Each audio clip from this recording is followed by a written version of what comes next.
رب العالمین والصلاة والسلام علی اشرف الانبیاء والمرسلین وعلی آلہ واصحابہ اجمعین۔ قال اللہ تعالی وتبارک فی القرآن المجید والفرقان الحمید فی شان حبیبہ مخبرا وعامرا ان اللہ وملائکتہ یصلون علی النبی یا ایہا الذین آمنوا صلوا علیہ وسلموا تسلیما۔ اللہم صلی علی سیدنا و مولانا محمد معدن الجود والکرم صلاۃ و سلاما علیک یا سیدی یا رسول اللہ وعلی آلک و اصحابک یا حبیب اللہ۔ تمام حمد و ثنا، تعریف و توصیف اللہ جل مجدہ الکریم کی ذات بابرکات کے لیے، جو خالق کائنات بھی ہے اور مالک شش جہات بھی۔ اللہ جل وعلا کی حمد و ثنا کے بعد رسول رحمت، شفیع معظم، نبی محتشم، حضور ختمی المرتبت صلی اللہ علیہ وآلہ وسلم کے حضور ناز میں اپنی عقیدتوں، ارادتوں اور محبتوں کا خراج پیش کرنے کے بعد واجب الاحترام، ذوی الاحتشام، عالی مرتبت، محتشم سامعین، سامعات، السلام علیکم ورحمۃ اللہ وبرکاتہ۔ موسم رحمت ربیع الاول کی بہاریں جلوہ ساماں ہیں، اور میں اور آپ حضور کے تذکار حسن کی خوشبو لینے موجود ہیں۔ آقا کریم علیہ السلام کے جمال جہاں آرا کی تابانیاں اور جلوہ سامانیاں ہمارے ذوق کی تسکین، قلب کا قرار، روح کی ٹھنڈک، ایمان کی تازگی، عشق و محبت کی نہضت کا سبب اور ذریعہ ہے۔ آقا کریم علیہ السلام کے فضائل، حضور علیہ الصلاۃ والتسلیم کے خصائل اور آپ کے شمائل بیان کرنا شروع سے ہی اہل ایمان کا طریقہ رہا ہے۔ خصائل حضور کی سیرت کے عنوان کو کہا جاتا ہے، فضائل حضور کی عظمت و رفعت حضور کے معجزات کا عنوان ہے، شمائل حضور کے اعضائے نور کا تذکرہ جاں فضا ہے، حضور کے حسن و جمال کی باتیں ہیں۔ آقا کریم علیہ السلام کے شمائل پر، خصائل پر، فضائل پر علماء نے بہت کام کیا، تصنیفات چھوڑیں، محدثین نے اس عنوان سے باب باندھے۔ قیامت تک آنے والی انسانیت کے لیے حضور کی سیرت، حضور کے کردار کے عنوانات کتب میں نقش ہیں۔ حضور کی فضل و عظمت کے حوالے، حضور کے معجزات کا بیان، حضور کی رفعت کی کہانیاں اور آقا کریم کو اللہ کی طرف سے عطا کردہ مراتب جلیلہ کا بیان، یہ بھی محبوب موضوع رہا اہل علم کا، اہل محبت کا۔ لیکن حضور علیہ السلام کے شمائل، حضور کی صورت کا بیان، حضور کے حلیہ نور کی باتیں، یہ بھی ترک نہیں ہوئیں۔ عمومی طور پہ ہم شخصیات کے کردار کے حوالے سے، ان کی عادات کے حوالے سے، ان کے خصائل کے حوالے سے، ان کی تعلیمات کے حوالے سے پڑھتے ہیں۔ ان کے شمائل کے حوالے سے اتنی زیادہ تفصیلات نہیں ہوتی، لیکن کائنات میں ذات رسالت مآب صلی اللہ علیہ وآلہ وسلم وہ ذات ستودہ صفات ہے جن کے شمائل کو اس تفصیل سے بیان کیا گیا کہ یہ بھی صحابہ نے بیان کیا کہ حضور کے سر انور اور مبارک داڑھی میں سفید بال کتنے تھے۔ آپ کو کسی کا اتنا محفوظ حلیہ نہیں ملے گا۔ حضور علیہ السلام کی زلفوں کے خم کیسے تھے، حضور کی رنگت سے لے کر کے حضور کے اعضائے بدنیہ کے توازن، حسن اور جمال کی کہانیاں آپ کتب احادیث میں، شمائل کی کتابوں میں بکھری ہوئی نظر آئیں گی۔ اور کیوں نہ ہو، جس کے حسن کے قصیدے میرے رب نے بھی بیان کیے ہیں۔ کبھی حضور کے چہرہ نور کا ذکر کرتے ہوئے والضحیٰ واللیل اذا سجا، کبھی حضور علیہ السلام کی مبارک زلفوں کا تذکرہ کرتے ہوئے حامیم، کبھی آقا کریم علیہ الصلاۃ والسلام کے مبارک ہاتھوں کا، کبھی دیگر اعضائے بدنیہ کا ذکر قرآن نے کیا۔ حضور کے سینہ اقدس کی کہانی قرآن نے بیان کی۔ حضور علیہ الصلاۃ والسلام کی مازاغ آنکھوں کا تذکرہ قرآن نے کیا، تو پھر یہ محبوب اور مرغوب موضوع کیوں نہ ہوتا۔ اور آقا کریم کو اللہ نے وہ جمال دیا تھا، وہ حسن عطا کیا تھا، وہ خوبصورتی دی تھی جو حضور کا ہی حصہ ہے۔ ویسے اللہ کا ہر پیغمبر، ہر نبی، ہر رسول خوبصورت ہوا۔ کوئی نبی ایسا نہیں ہے جو خوبصورت نہ ہوا ہو، یہ اللہ کا انتخاب ہے۔ آپ تو دکان پہ سیل مین بھی رکھیں تو اس کی باقی قابلیت کے ساتھ ساتھ اس کی شخصیت کو آپ دیکھتے ہیں کہ جو خوش شکل ہو، آنے والے کو متاثر کر سکے، باوقار لگے، تو جس کو اس نے نبی بنانا تھا تو اس کو اس نے یوں ہی یہ عظمت اور یہ رفت عطا کر دینی تھی۔ تو اللہ کا ہر نبی حسین، ہر نبی جمیل، لیکن جو جمال، جو خوبصورتی، جو حسن، جو شان و شوکت اللہ نے میرے اور آپ کے آقا و مولا حضور ختمی المرتبت کو عطا کی، وہ حضور کا ہی مقسوم ہے، وہ حضور علیہ السلام کا ہی حصہ ہے۔ سر انور سے لے کر پائے نور تک حضور کا ہر عضو بدن خوبصورتی کا مرقع اور جمال کا معیار ہے۔ خوبصورتی کیا ہوتی ہے، حسن محمد کو دیکھ لو۔ کوئی عیب، کوئی نقص حضور کے پاکیزہ وجود میں نہیں رکھا گیا۔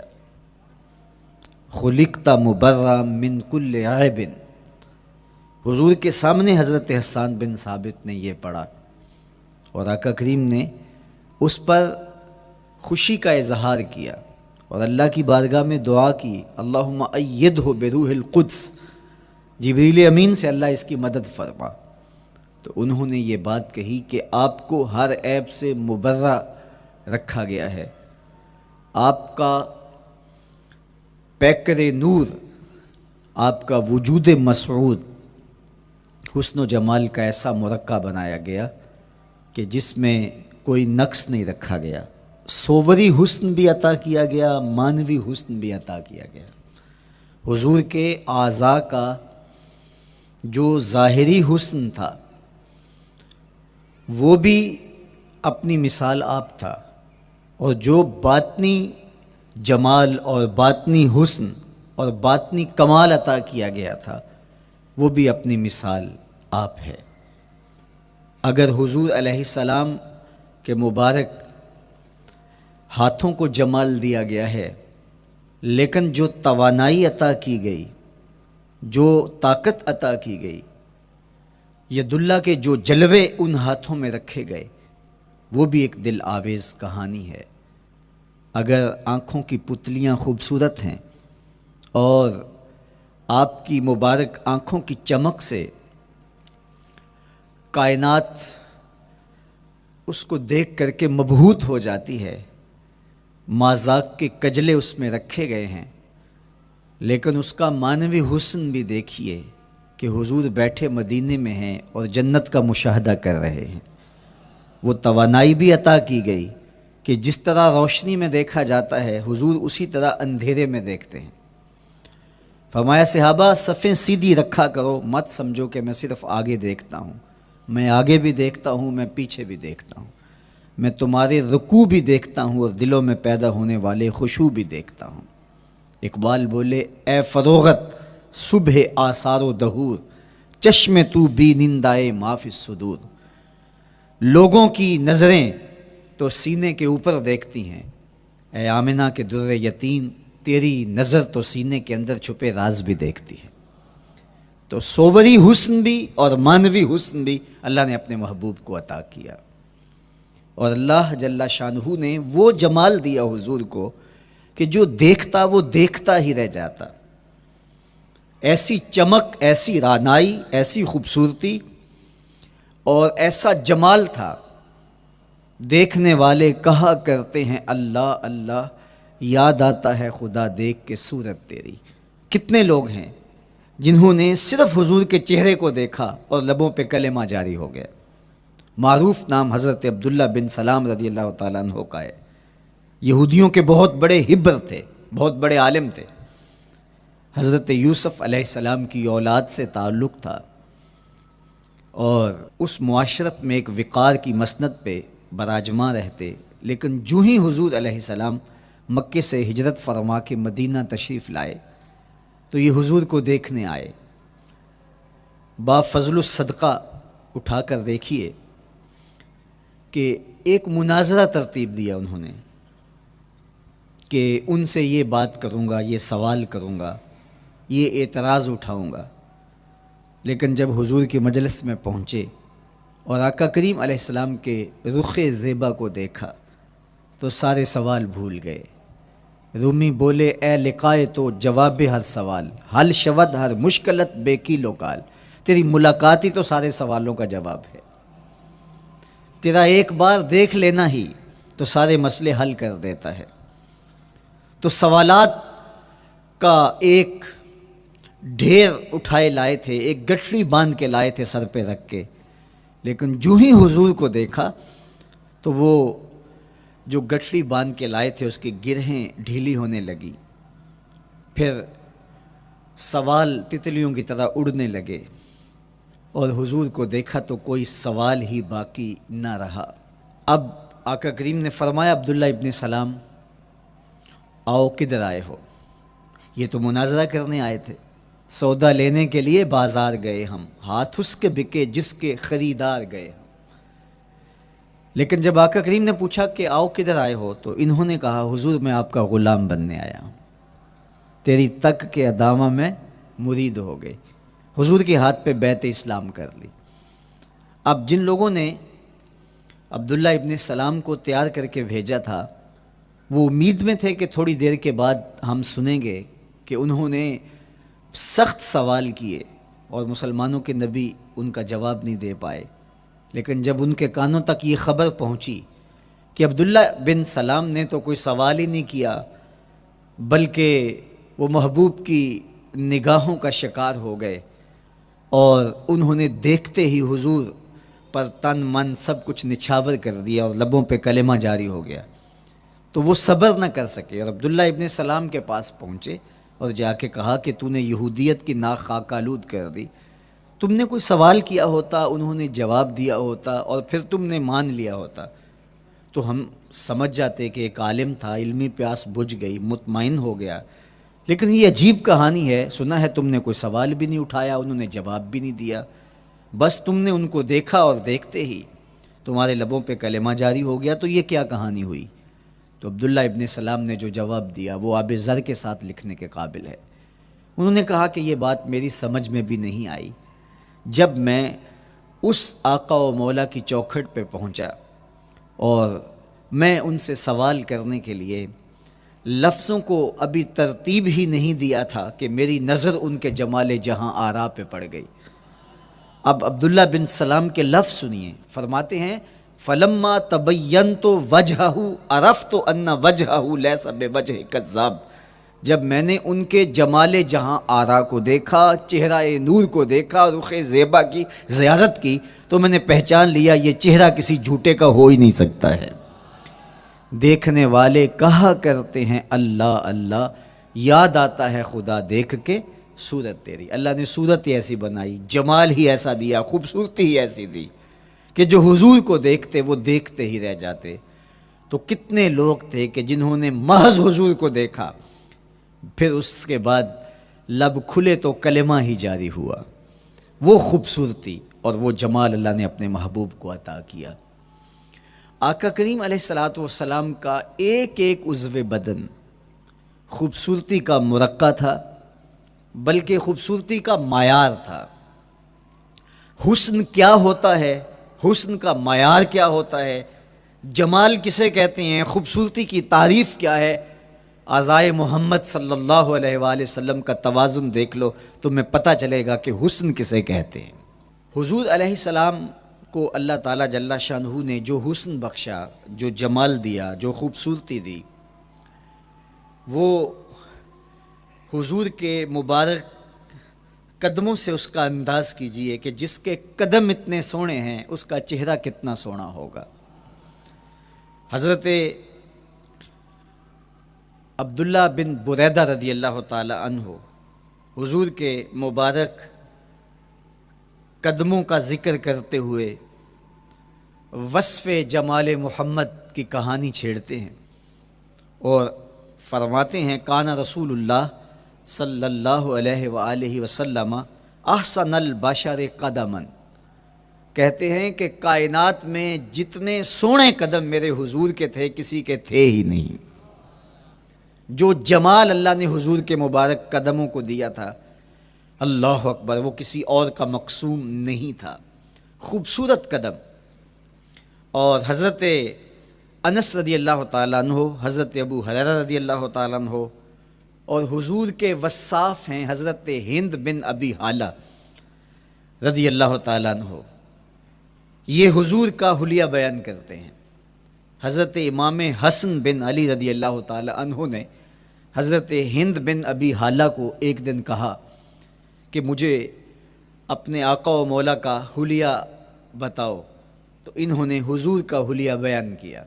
یہ حضور کے وصاف ہیں، چونکہ انہوں نے حضور علیہ السلام کو بہت قریب سے دیکھا اور آقا کریم علیہ السلام کی زیارت سے مالا مال ہوئے۔ ویسے حضرت امام حسن نے بھی تو حضور کو دیکھا تھا، اور بھی اصحاب نے حضور کو دیکھا تھا۔ یہاں یہ بات دلچسپی سے خالی نہیں ہے کہ صحابی ہی تب بنتا ہے جب وہ حضور کو بنظر ایمان دیکھے، لیکن صحابہ ایک دوسرے سے پوچھتے تھے کہ بتاؤ حضور کیسے تھے؟ میاں تم نے نہیں دیکھا؟ تو وہ کہتے تھے دیکھ کر بھی نہیں دیکھا۔ صرف چند لوگ ہیں جو حضور کا حلیہ بیان کرتے ہیں، اس کی کیا وجہ؟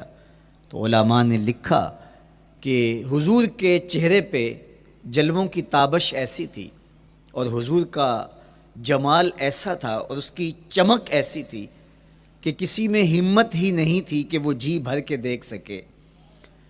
تو بعد میں ایک دوسرے سے پوچھتے تھے بتاؤ تم نے دیکھا تو حضور کیسے تھے؟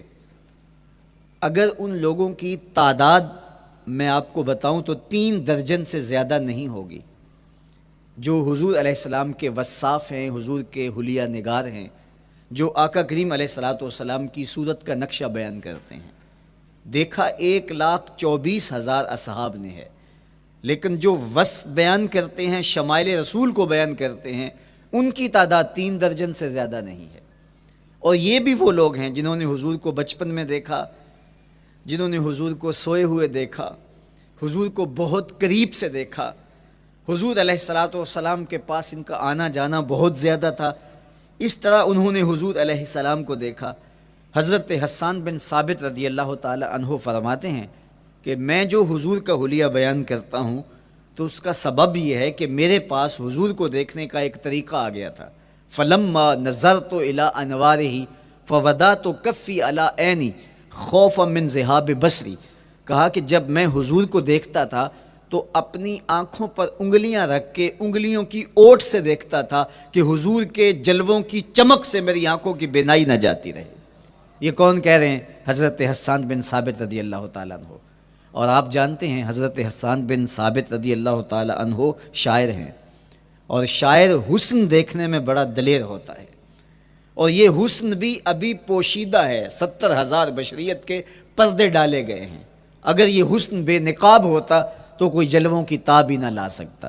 یہی بہتر ہے کہ وہ پردے میں رو پوش رہے، وہ اگر پردہ اٹھا دے تو کسے ہوش رہے۔ کس کی ہمت تھی؟ اب چھپا ہوا مستور حسن بھی اگر دیکھتے ہیں تو آنکھوں پہ انگلیاں رکھ کے دیکھتے ہیں، اور بیان کرنے والوں کی تعداد میں نے عرض کی کہ 3 درجنوں سے زائد نہیں ہے۔ تو یہ وہ لوگ ہیں جنہوں نے حضور کو دیکھا۔ اب امام حسن پوچھ رہے ہیں حضرت ہند بن ابی حالہ رضی اللہ تعالی عنہ کو کہ آپ نے حضور کو دیکھا تو مجھے بتائیے میرے نانا کا جمال کیسا تھا۔ تو حضرت ہند بن ابی حالہ نے حضور کا حلیہ بیان کیا۔ تو جب حضور کے قدموں کی کہانی انہوں نے بیان کی تو حضرت ہند بن ابی حالہ نے کہا کان نبیو صلی اللہ علیہ وآلہ وسلم شسن القدمین والکفین، حضور علیہ السلام کے مبارک قدم اور حضور کی ہتھیلیاں پرگوشت تھے۔ یہ حضور علیہ السلام کے مبارک قدموں کا جمال بیان کرتے ہیں۔ اللہ اکبر۔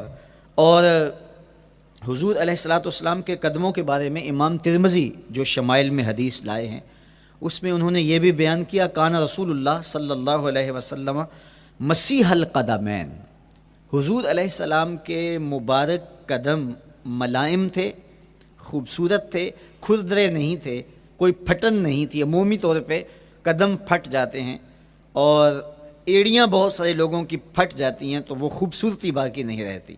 تو وہ کہتے ہیں کہ حضور مسیح القدمین تھے، اور جب آقا کریم علیہ السلام کے مبارک قدموں پہ پانی ڈالا جاتا تو وہ ڈھل کے نیچے چلا جاتا۔ یہ تھا حضور کے قدموں کا حسن اور حضور کے قدموں کا جمال۔ اچھا، آقا کریم علیہ السلام کی جو مبارک ایڑیاں تھیں وہ زیادہ پرگوشت نہیں تھیں، ان کے اوپر گوشت زیادہ نہیں چڑھا تھا، اس لیے کہ ایڑیوں کا زیادہ پرگوشت ہونا ایڑیوں کے حسن کو زائل کر دیتا ہے۔ حسن کا مرقع ہی جمال مصطفیٰ ہے، تو اس لیے اللہ نے ایک ایک عضو کو تراش کر کے بنایا ہے، بلکہ پوچھ پوچھ کے بنایا ہے۔ جس طرح حسان بن ثابت رضی اللہ تعالی عنہ کہتے ہیں کأنک قد خلقت کما تشاء، محبوب مجھے تو یوں لگتا ہے جس طرح آپ کے رب نے آپ کو آپ سے پوچھ کے بنایا ہے کہ محبوب بتاؤ کہ میں آپ کے اعضاء کو کیسے توازن اور کیسے حسن اور کیسے جمال دوں۔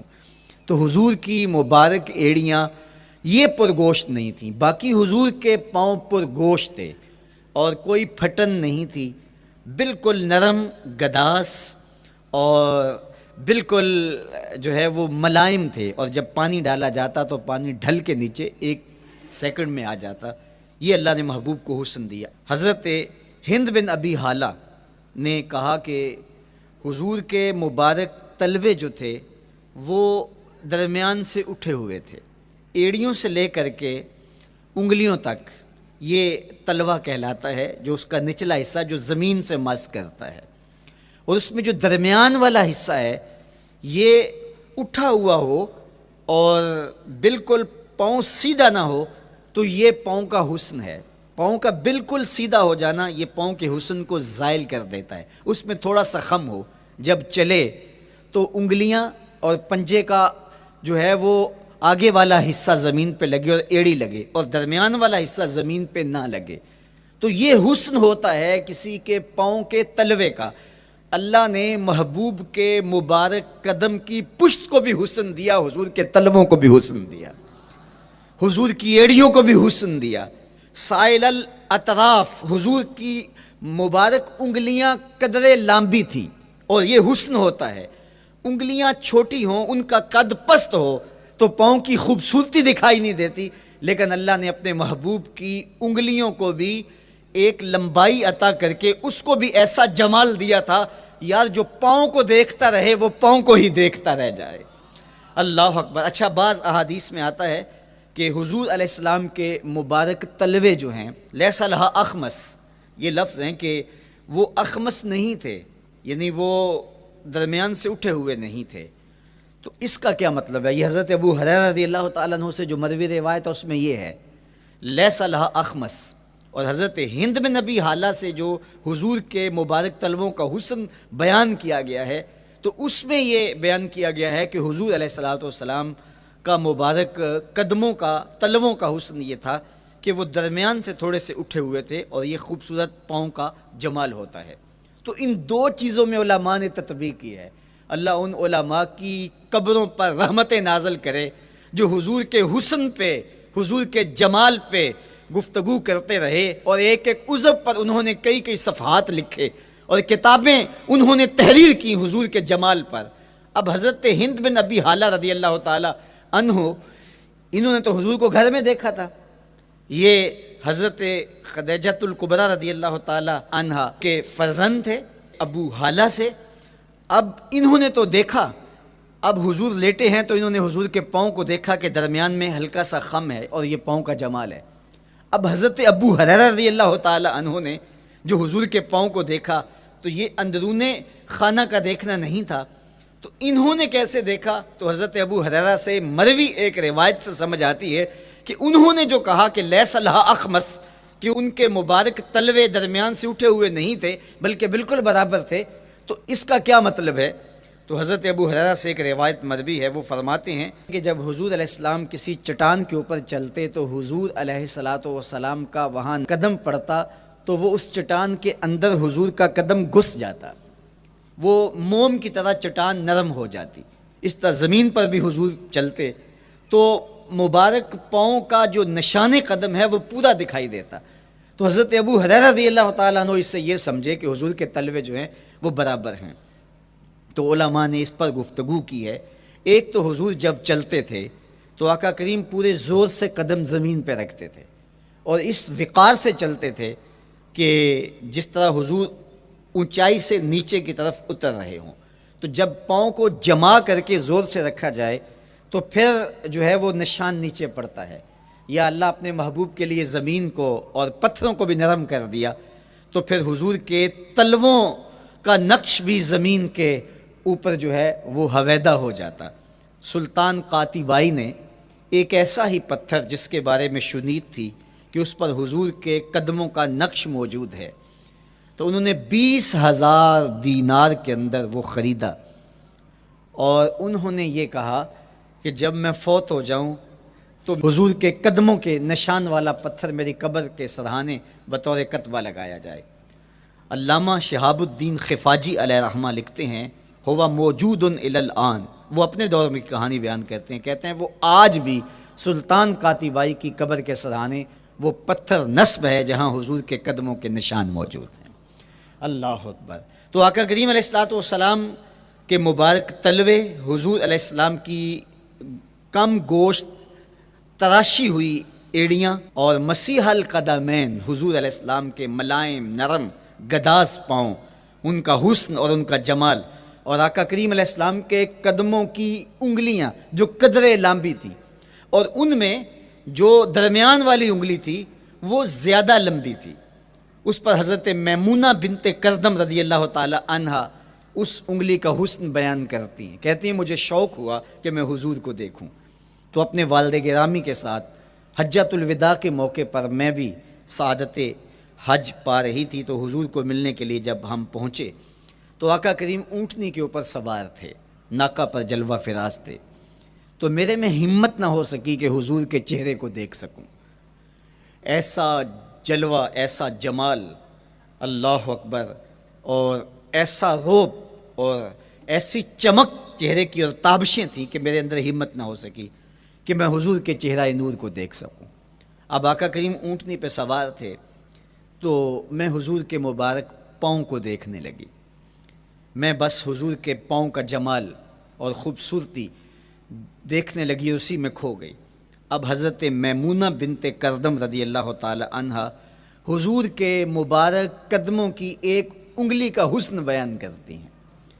اللہ اکبر۔ حضرت میمونہ بنت کردم سے یہی ایک روایت مروی ہے، ساری زندگی ان کے پاس سرمایہ یہی تھا، جب کسی مجلس میں جاتی تو وہ کہتی تمہیں بتاؤں حضور کی مبارک انگلی کا حسن کیا تھا؟ یہ سرمایہ ساتھ لیے لیے پھرتی کہ میں نے حضور کی انگلی کو دیکھا ہے، میں نے حضور کے قدم اور حضور علیہ السلام کے تلووں کی زیارت کی ہے۔ تو وہ اس حسن کو بیان کرتے ہوئے کہا کرتی تھی، فما نسیتو فی ما نسیتو طولا اصبع قدمہ السبابہ علی سائر اصابعہ۔ جو سبابہ انگلی ہے، انگوٹھے کے ساتھ والی انگلی کو سبابہ انگلی کہتے ہیں، اور اس کے ساتھ والی انگلی کا جو قد دراز تھا اور باقی انگلیوں کی نسبت وہ انگلی لمبی تھی، کہا اس کا حسن آج بھی میری نگاہوں میں گھومتا رہتا ہے اور ہر وقت میرے تصور میں رہتا ہے، میرے تصور سے کبھی اس انگلی کا جمال ہی ختم نہیں ہوا، انگلی کا حسن ہی کبھی زائل نہیں ہوا، ہر وقت اس کے تصور میں کھوئی رہتی ہوں۔ یار چہرے کے جمال کو کون بیان کرے گا، یہاں تو انگلی کا حسن بیان نہیں ہو رہا۔ ابھی وہ شعر پڑھا جا رہا تھا نا کہ قدموں پہ جبیں کو رہنے دو، قدموں پہ جبیں کو رہنے دو، چہرے کا تصور مشکل ہے۔ قدموں پہ جبیں کو رہنے دو، چہرے کا تصور مشکل ہے۔ جب چاند سے بڑھ کر ایڑی ہے رخسار کا عالم کیا ہوگا، جب چاند سے بڑھ کر ایڑی ہے رخسار کا عالم کیا ہوگا۔ تو اللہ نے اپنے محبوب علیہ الصلاۃ والسلام کو وہ جمال، وہ خوبصورتی اور حضور کے مبارک قدم، حضرت عبداللہ بن بریدہ رضی اللہ تعالی عنہ سے مروی روایت، کان رسول اللہ صلی اللہ علیہ وآلہ وسلم احسن البشر قدمن، کہتے ہیں جتنے سونے قدم، جتنے من مونے قدم میرے حضور کے تھے، اتنے سونے قدم کسی اور کے تھے ہی نہیں۔ اللہ نے اپنے محبوب کو وہ جمال، وہ خوبصورتی اور وہ نور عطا کیا تھا۔ اچھا، یہ قدم، یہ ایڑیاں، یہ مبارک تلوے اور یہ داراز انگلیاں اور ان انگلیوں کی چمک اور ان کی رنگت کا جمال اور خوبصورتی، جہاں اس کا صوری حسن تھا تو معنوی حسن بھی دیکھنے والا تھا۔ یہ قدم اٹھ جائیں، اللہ اکبر، تو تقدیر کے فیصلے ہوتے دکھائی دیتے ہیں۔ ان قدم کی اونچائی، ان قدم کی بلندیاں کہ عرش حق ان قدموں کے بوسے لے رہا ہے۔ اور میرے امام بولے، زہے عزت و اے طلائے محمد، زہے عزت و اے طلائے محمد، کہ ہے عرش حق زیر پائے محمد۔ قدموں کا حسن وہ بھی دیکھنے والا، اور قدموں کی بلندی اور اونچائی اور اس کی شان و شوکت وہ بھی دیکھنے والی۔ اللہ اکبر۔ آقا کریم علیہ السلام حضرت ابوبکر صدیق کے ساتھ، حضرت عمر فاروق کے ساتھ اور حضرت عثمان غنی کے ساتھ احد پہاڑ پر تشریف لے گئے۔ یہ حدیث آپ نے بارہا علماء سے سنی ہے۔ احد کی چھاتی پہ جب حضور کے قدم آئے، اللہ اکبر، تو وہ خوشی سے جھوم اٹھا، مقدر جاگ گئے، بخت بیدار ہو گئے۔ ان کے قدم جو کہ اس شاک کی آنکھوں کی ٹھنڈک ہے، جب چھاتی پہ آ جائیں تو کون عاشق نہیں جھوم جائے گا۔ یہ تو حضور کے قدموں کے حسن کو بیان کیا جا رہا ہے۔ آپ کی روح رقص کر رہی ہے اور آپ کا دل جو ہے وہ ایک عجیب سرور اور کیف کی وادی میں اور ایک جو ہے وہ خوشیوں کے جو ہے وہ عالم میں نہال ہوتا چلا جا رہا ہے۔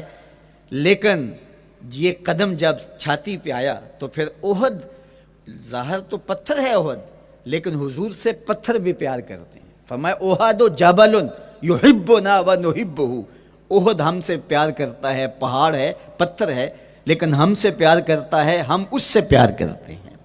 اس کائنات میں صرف سرکش انسانوں اور جنوں کے علاوہ کائنات کی ہر شے حضور سے پیار کرتی ہے، حضور سے محبت کرتی ہے۔ آؤ میں تمہیں پیار کی ایک اور کہانی سناؤں۔ مسجد نبوی ہے، آقا کریم تشریف فرما ہیں، منبر پہ جلوہ فراز ہوئے، ابھی واز کا آغاز ہی کرنا چاہ رہے تھے کہ ایک جانب سے رونے کی آواز آنے لگی۔ صحابہ کہتے ہیں رونے والا اس درد سے روتا ہے کہ لگتا تھا کلیجہ پھٹ جائے گا۔ کناقۃ الخلوج، جس طرح اونٹنی کا بچہ بچھڑ جائے اور وہ اس کے غم میں، اس کی جدائی میں درد سے روکتی ہے، چیختی ہے، چلاتی ہے، رونے والے کا انداز درد ایسا ہی تھا اور لگتا تھا کہ جس طرح اس کا کلیجہ پھٹ جائے گا۔ صحابہ دائیں بائیں دیکھتے ہیں لیکن رونے والا دکھائی بھی نہیں دیتا، اور ماحول کے اندر اس طرح درد پھیل رہا ہے کہ سینوں میں دل لرز رہے ہیں اور عجیب کیفیت طاری ہو گئی۔ حضور ابھی بیٹھے ہیں، خطبے کا آغاز بھی نہیں ہوا اور رونے والا کیف و درد میں روتا چلا جا رہا ہے۔ فنزل النبی صلی اللہ علیہ وسلم عن المنبر، حضور ممبر سے نیچے تشریف لائے۔ صحابہ کی آنکھیں محو حیرت ہیں، استجاب کا عالم ہے، یہ کون رو رہا ہے اور اتنے درد سے رو رہا ہے اور دکھائی بھی نہیں دے رہا۔ آقا کریم ممبر سے نیچے جلوہ فراز ہوئے، ایک سمت بڑھے، کھجور کا خشک تنا پڑا تھا۔ آج پہلا دن تھا کہ ممبر حضور علیہ السلام کے لیے بچھایا گیا، ورنہ یہ خشک تنا دیوار کے ساتھ جو ہے وہ رکھا گیا تھا اور حضور اس کے ساتھ ٹیک لگا کر کے واز کیا کرتے تھے۔ جب ممبر بن گیا تو اس کو اٹھا کر کے اب اس کی ضرورت نہیں رہی، ایک کونے میں ڈال دیا گیا۔ اب جو ہی حضور ممبر پہ تشریف فرما ہوئے تو اس خشک تنے کا کلیجہ لرز اٹھا اور وہ ایسے روتا تھا جس طرح اونٹنی کا بچہ بچھڑ جائے اور وہ روتی ہے، اس طرح وہ خشک تنا رو رہا تھا۔ اس تنے ہنانا در ہجر رسول زارمی نالت چو ارباب عقول، جس طرح عقل والے، جس طرح جو ہے وہ فہم و ادراک رکھنے والے لوگ روتے ہیں درد سے، وہ رو رہا تھا۔ آقا کریم علیہ السلام اس کے پاس گئے اور اس کو اپنی آغوش میں سمیٹ لیا۔ بچھڑا ہوا بچہ جب اپنی ماں کو ملے تو اس کی ہچکیاں بن جاتی ہیں، اس کی گھگھی بن جاتی ہے، تو یہی کیفیت اس کی ہو گئی اور آقا کریم اپنا دست رحمت اس کے اوپر پھیرتے چلے جاتے ہیں۔ بتدریج اس کی سسکیاں، اس کے رونے کی آواز کم ہوتی چلی جا رہی ہے۔ آہستہ آہستہ وہ خاموش ہو گیا۔ حضور پھر دوبارہ تشریف لائے اور ممبر پہ خطبہ دینے سے قبل صحابہ کی آنکھوں میں استجاب کا عالم دیکھا، حیرت کی فراوانی دیکھی۔ فرمایا کہ تم جو سوال کرنا چاہ رہے ہو، جو تمہاری آنکھوں میں پوشیدہ سوال ہے، میں اس کو اچھی طرح جانتا ہوں۔ لو لم افعل ہاکذا لحن الی یوم القیامہ، اگر میں ممبر سے اتر کے اپنے عاشق زار کو یوں تسلی نہ دیتا، یہ قیامت تک یوں ہی روتا ہی رہتا۔ حضرت محمد بن سیرین رضی اللہ تعالیٰ عنہ کہا کرتے تھے کہ حضور کی محبت میں ایک خشک تنا بھی زار و زار روئے تو جس کے سینے کے اندر محبت بھرا دل ہے تو وہ حضور کے عشق میں آنسو کیوں نہیں بہائے گا؟ حضور کی یاد میں اس کی آنکھیں آنسوں کا خراج کیوں نہیں دیں گی؟ تو وہ خشک تنا حضور کی محبت میں رو رہا ہے۔ اب ہے یہ پتھر، لیکن میرے حضور فرماتے ہیں کہ یہ پہاڑ مجھ سے پیار کرتا ہے اور میں اس سے پیار کرتا ہوں۔ اب حضور اپنے اس محب کے گھر تشریف لے گئے اور اس کی چھاتی پہ قدم رکھا تو وہ خوشی سے جھوم اٹھا۔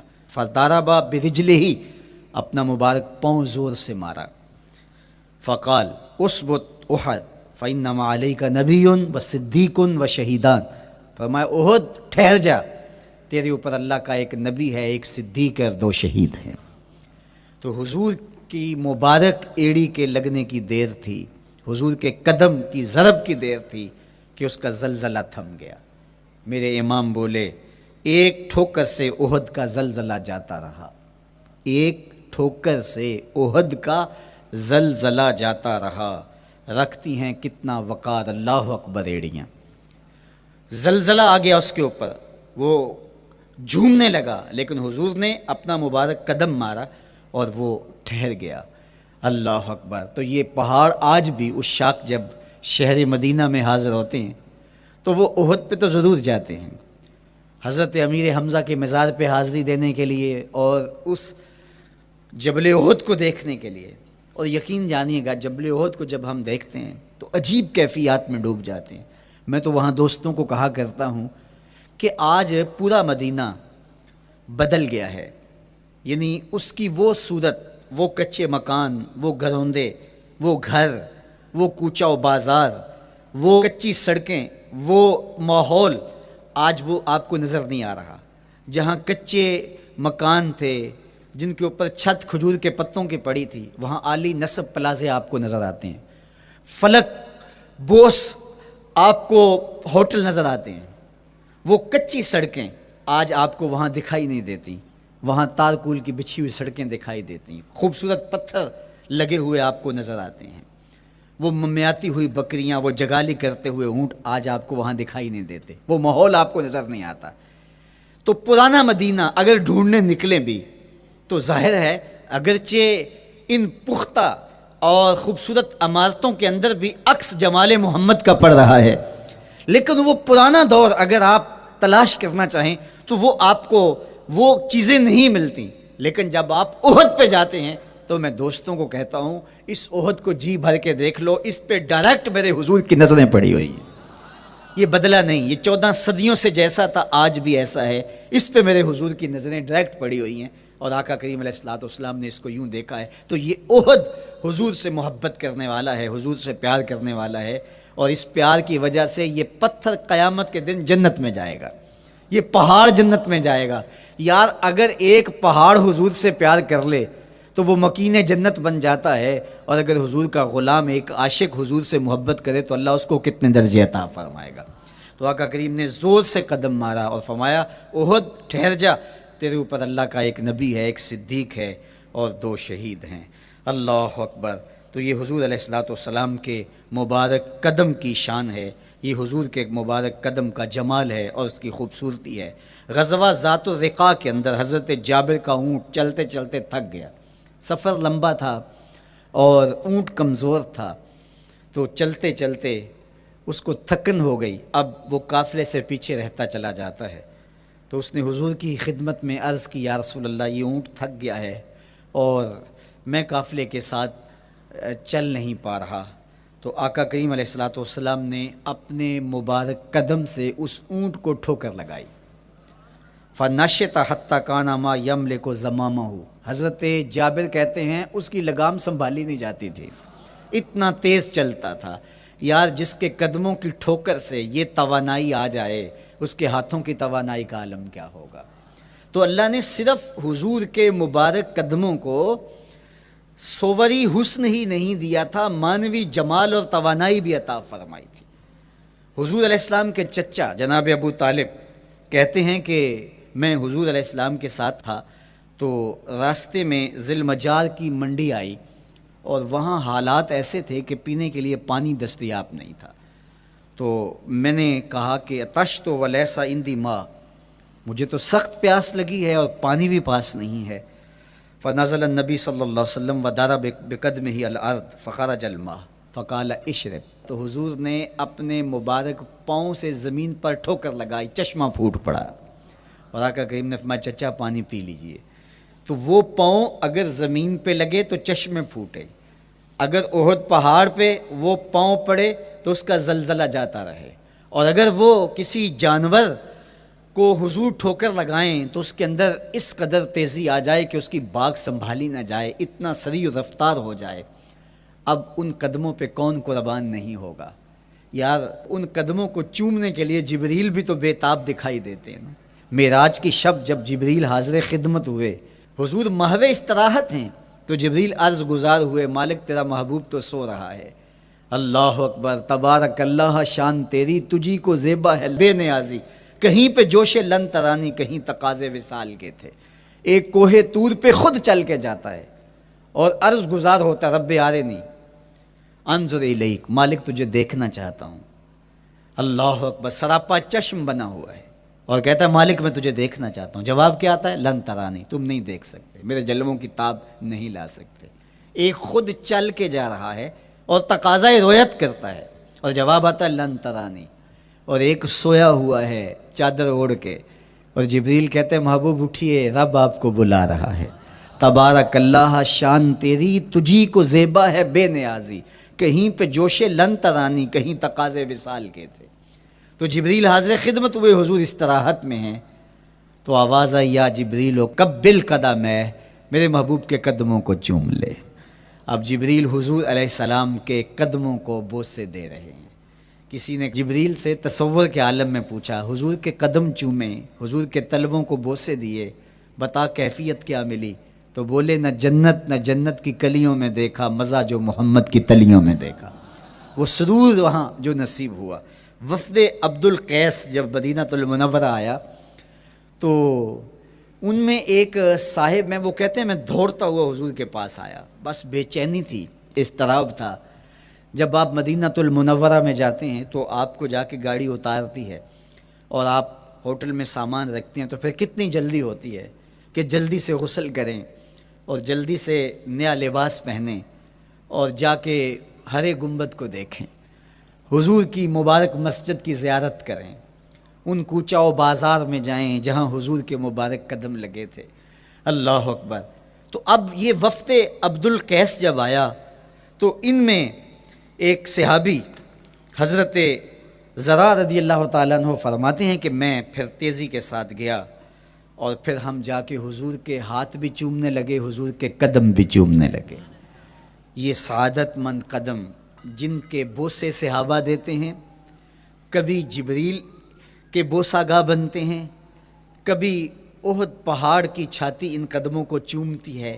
یہی قدم ایک موقع ایسا آتا ہے یاد خدا میں، اللہ کے شکرانے میں، نماز میں لمبے قیام میں سوج جاتے ہیں، اور میرا مالک کہتا ہے اے چادر اوڑھنے والے، ساری رات جاگا نہ کر، کبھی سو بھی لیا کر۔ اللہ اکبر۔ تو یہ حضور علیہ السلام کے مبارک قدموں کا جمال اور مبارک قدموں کا حسن اور خوبصورتی ہے۔ اللہ نے اپنے محبوب علیہ السلام کے مبارک قدموں کو صوری اور معنوی حسن سے نوازا، اور یہ حسن حضور کے مبارک قدموں کا ہے۔ پھر جس کے قدم اتنے سونے ہیں اس کا چہرہ کتنا حسین ہوگا۔ ایک سوال اٹھ سکتا ہے کہ حضور کے حسن کو بیان کرنے کا مقصود کیا ہے؟ تو صاحب، کسی کے حسن کو بیان کرنے کا مقصود یہی ہوتا ہے کہ اس سے پیار اور محبت کا ربط قائم ہو، اور اگر قائم ہے تو مضبوط ہو۔ ہم حضور علیہ السلام کے حسن کو بیان اسی لیے کرتے ہیں، اور محدثین نے اس پر باقاعدہ کتابیں اسی لیے لکھیں، اور کتب حدیث میں باقاعدہ شمائل رسول پہ باب اسی لیے باندھے تاکہ لوگوں کے سینے میں حضور کی محبت کی جوت لگے، اور وہ جو شعلہ جوالہ ان کے سینے میں حب رسول کا ہے وہ اور بھڑک اٹھے، اور بندہ جس سے محبت کرتا ہے پھر اس کی اطاعت بھی کرنے لگ جاتا ہے۔ تو جو محبوب اتنا سونا ہے، اتنا جمال آفریں ہے، اور جس کے قدم اتنے سونے ہیں، پھر اس کے نقش قدم کو کیوں نہ تھام لیں، اس کے نقوش پا کو خض راہ کیوں نہ بنا لیں، پھر ان کے اٹھنے والے قدموں پر اپنی زندگی کیوں نچھاور نہ کر دیں۔ اگر سر پہ رکھنے کو مل جائے نقش نال حضور تو کہیں کہ ہاں تاجدار ہم بھی ہیں۔ یعنی وہ قدم تو قدم رہا، اس قدم کی رعنائیاں، اس کی خوبصورتیاں، اس کا جمال اور اس کا حسن تو حسن رہا۔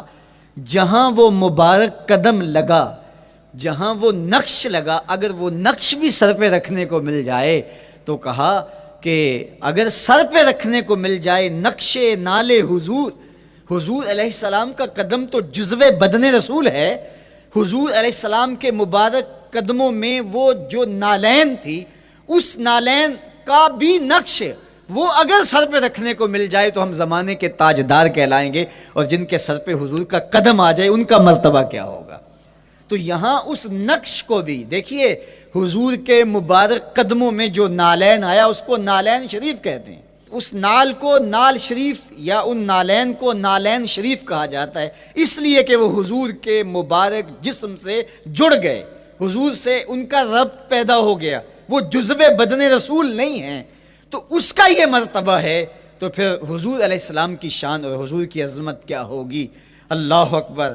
بلکہ حضور علیہ السلام کے نالین جہاں رکھے جائیں، وہ کسی نے کہا نا کہ ذرے اس خاک کے تابندہ ستارے ہوں گے، ذرے اس خاک کے تابندہ ستارے ہوں گے، جس جگہ آپ نے نالین اتارے ہوں گے۔